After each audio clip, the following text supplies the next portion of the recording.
U.S. One study has found that individuals on Medicare with low incomes had greater challenges in affording their health care, highlighting that factors other than genetics and biology can impact health outcomes, which also showcases how certain populations... Alexa, can you run in the font size? Can I what?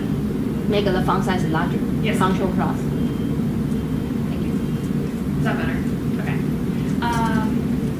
So this study also showcases how certain populations are vulnerable to worse outcomes due to lack of access to healthcare. And so discerning these variables can be useful in understanding barriers to important medical resources and how to improve access to these resources. And as a personal motivation, I'm a pre-med major and a medicine and society minor, so I've studied a lot about different non-biological factors and how it impacts health, so I wanted to explore these concepts in this project. So my research questions for this were, how does the cancer target death rate and average number of cancer deaths vary geographically across U.S. states? Which socioeconomic and demographic factors are most strongly associated with the average number of cancer diagnoses per year? And then also, which socioeconomic and demographic factors are most strongly associated with the average number of cancer deaths per year?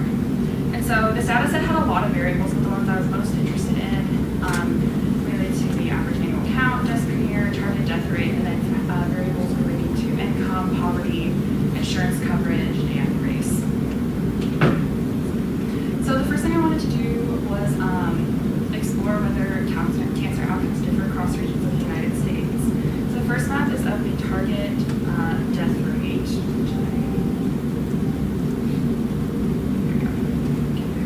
But it's on the target death rate, which is the desired goal for deaths in an area, and it's an age-adjusted benchmark rate per 100,000. So you notice that the lowest target death rates are in the western states over here, like in California, Nevada, Oregon, and Washington.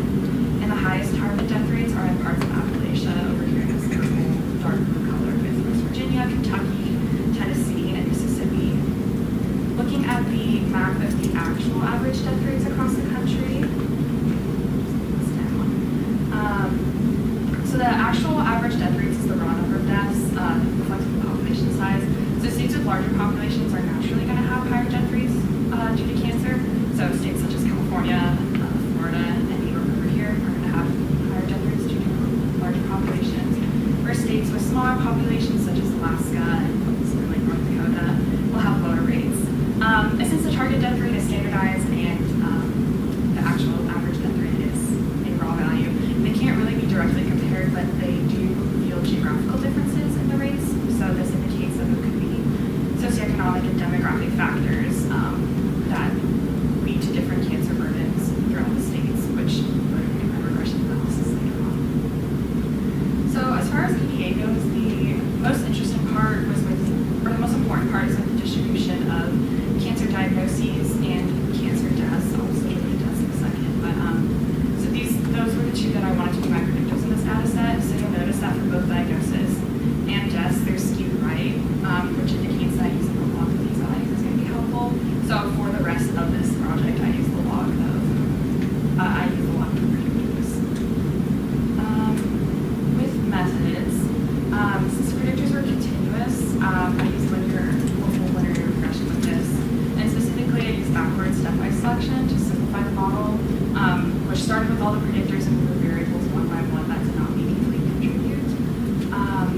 So model 1 is based on the average annual cancer diagnoses, and it uses the log of the average annual count as a predictor, and model 2 focuses on the average annual cancer deaths and uses the log of the average deaths per year as a predictor. This is the theoretical model here. Model 1 ended up having 21 predictors after selection, and model 2 had 18 predictors. So first looking at the model for average cancer diagnoses, this one had 21 predictors and had a lot of predictors that chose related to things such as poverty, insurance coverage, race, also median age, education status, marital status, and social status. However, just looking at my variables of interest that I did selected from the beginning, with so a 1 percentage point increase in the poverty rate was associated with an estimated 6.72% decrease in the average annual number of cancer diagnoses. Looking at insurance coverage, a 1 percentage point increase in the percent of private insurance only was associated with a 9.62% decrease, whereas on the other hand, a 1 percentage point increase in employee-provided health insurance had a 7.37%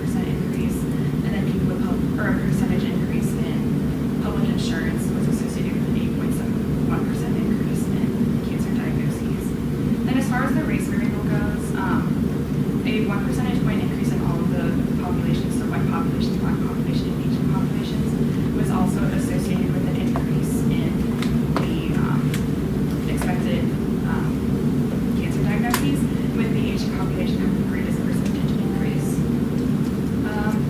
Looking at the average cancer deaths, this one had 3 less predictors than Model 1, so it was missing the study per cap variable, median age for females, and the percentage of populations varied. But with again, with my variables of interest with insurance and poverty rate and race, very similar trends emerged, where an increase in the poverty rate led to a decrease in the number of cancer deaths.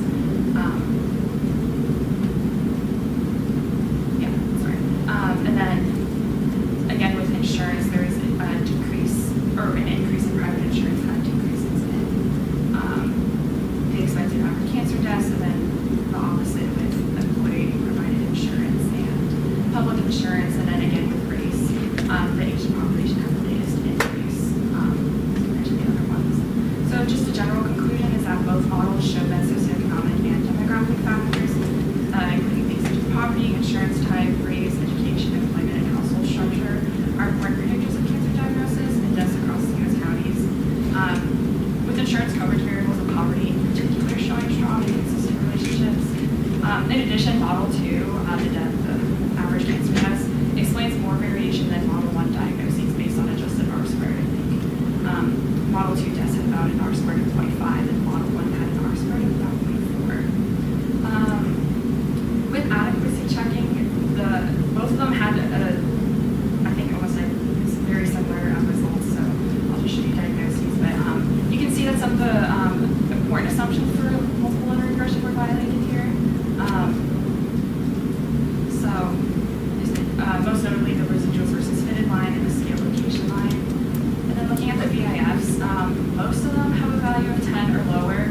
However, percent of private coverage over here and then percent of private coverage alone had very high VFFs, but this high degree of multicollinearity was to be expected because the percentage of the population covered by only private insurance would also be included in the percentage of the population.